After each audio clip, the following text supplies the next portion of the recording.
म्हणजे नमस्कार नमस्कार मी प्रफुल्ल कापसे, राहणार हिवरादरणे, तालुका कळंब, जिल्हा यवतमाळ। आणि आज कात्री, तालुका कळंब या ठिकाणी आज आम्ही मारुतरावजी टापरे आहे यांच्या शेतामध्ये। तसं पाहतो म्हटलं तर हे जे शेत आहे हे आहे कल्पनाताई पडोळे यांचं आणि त्यांचे हे वडील। कारण कल्पनाताईचे मिस्टर गेल्यामुळे त्यांच्या सोबत राहायला त्यांचे आता वडील आले आहे आणि सोबतच ते आता शेती सगळी सांभाळतात इथे।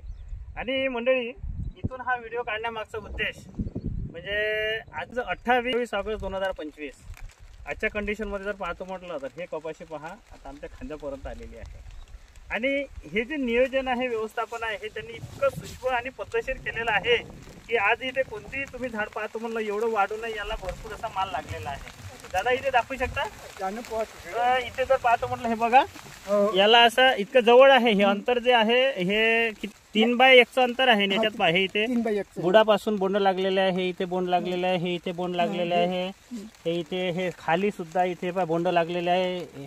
त्याच्यानंतर ह्या फांदीला बोंड लागत आहे, ह्या फांदीला इथे बोंड लागत आहे, पुन्हा इथे बोंड आहे, इथे बोंड आहे, पुन्हा हे इकडचं झाड दाखवत आता इथे बोंड आहे। सगळ्या पराठीला जर मंडळी पाहतो म्हणलं एवढी पराठी वाढू नये आज हे प्रत्येक झाडाला 10 ते 12 बोंड।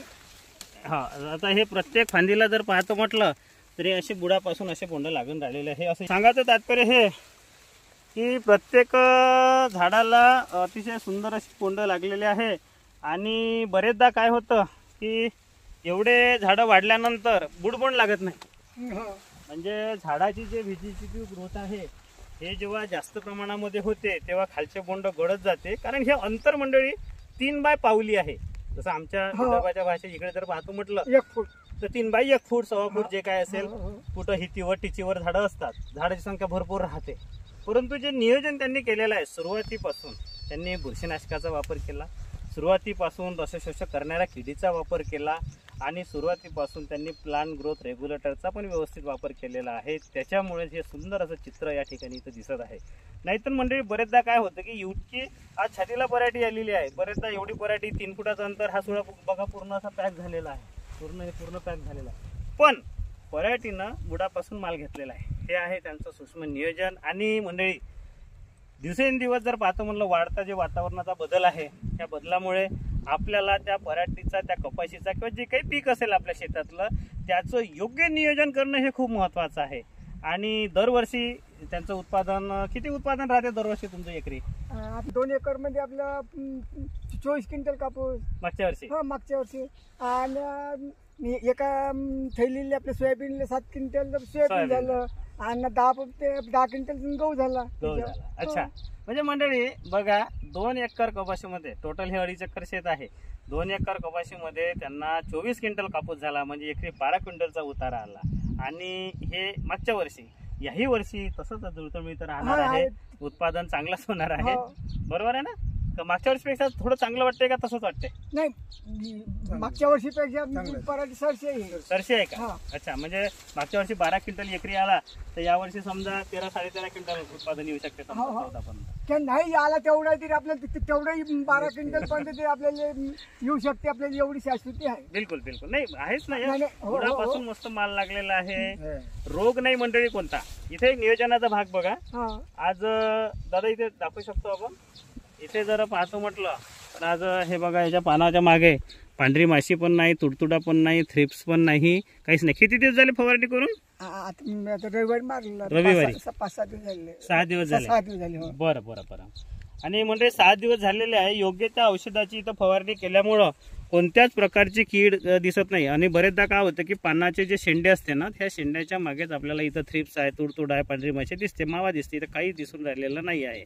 त्याच्यानंतर हे दुसरं पान पाहू आपण, याच्यावरही काहीच नाही आहे, हे जुनं पान याच्यावरही काहीच नाही, त्याच्यानंतर याच्यावरही काहीच नाही, आणि हे नवीन पान जे निघून राहिलेलं आहे याच्यावरही काहीच नाही।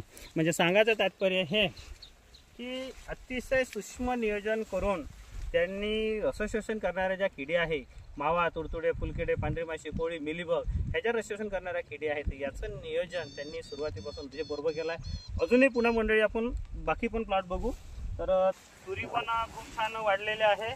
आता ह्या तुरीची त्यांनी कापणी केलेली नाही, परंतु मी त्यांना आता सजेशन दिलेलं आहे की कारण यांच्या इकडे ते तुरी कापत नाही. तर काय करायचं मंडळी, आता आपल्या शेतामध्ये जर कापणी व्हायची असेल तर हे असं हातानं पकडायचं. पूर्ण जो असा घेर आहे हा घेर असा हातानं असा पकडायचा असा, आणि जेवढे शेंडे हातात येईल हे एवढे असे हे एवढाली बाजू हे कापून घ्यायचे. म्हणजे मग त्याला काय होतील की फुटवे हे भरपूर येतील.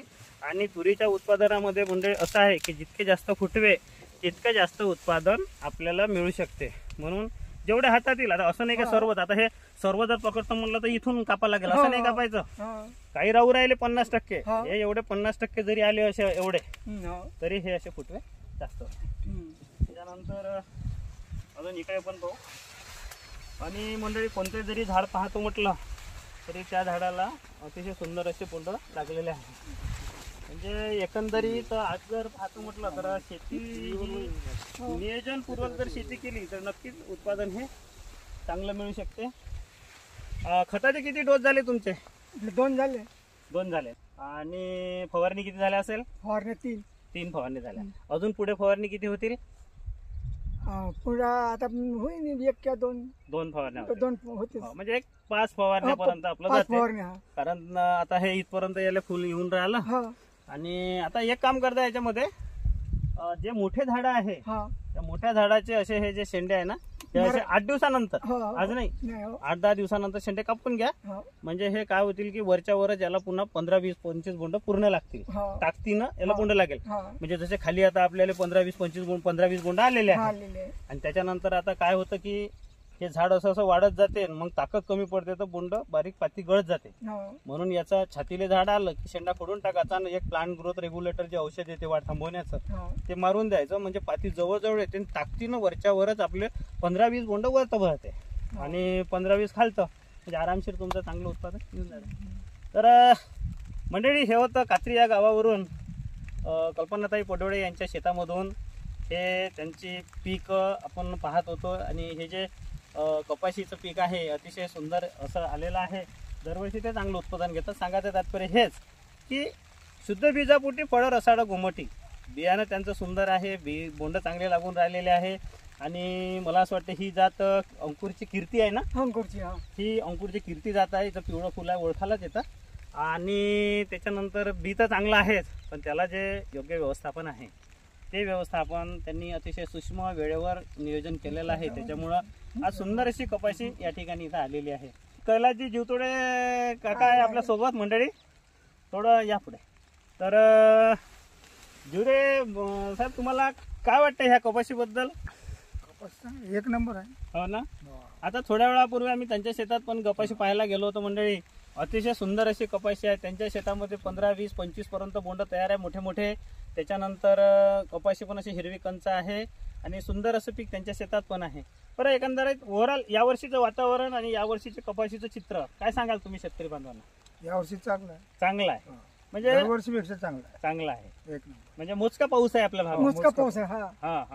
म्हणजे अडथळा काही आला नाही पराठीला आपल्याला. असं काही भागामध्ये अडथळा आला. दरवर्षीपेक्षा खूप चांगलं. डोंगर जे खालतं काही पराठी आलं पाणी जाणं. गेल्या वर्षी डाळू होतं तुमचं? अच्छा, गेल्या वर्षी तर गहू होतं. अच्छा. चला तर मंडळी, भेटू पुन्हा पुढील व्हिडिओ मध्ये. तोपर्यंत नमस्कार.